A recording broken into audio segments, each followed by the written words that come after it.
అర్థమవుతుంది నాన్న. మన పక్షమున ఉన్న వాళ్ళు ఎలాగుండాలో తెలుసా? ఎలాగుండాలన్నా? బలాఢ్యులుగా ఉండాలి, బలహీనులుగా ఉండకూడదు నాన్న.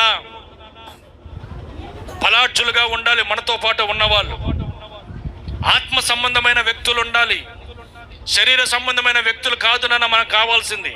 వాళ్ళకి అధికార బలమున్నా, ఖండ బలమున్నా, బుద్ధి బలమున్నా వాళ్ళతో కాదు మనం ఉండాల్సింది.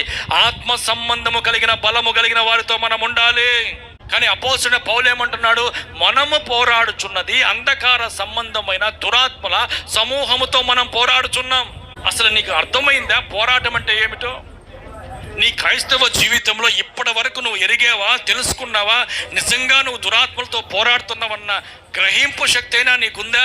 అంత తేలిగ్గా వదిలేసాడు అనుకున్నావా సాతాను నిన్ను? దేనిని అవ్వనీయకుండా నిన్ను హింసించి శోధించి ఈ విశ్వాస ఓడ యాత్రను బద్దలు చేసేంత వరకు కూడా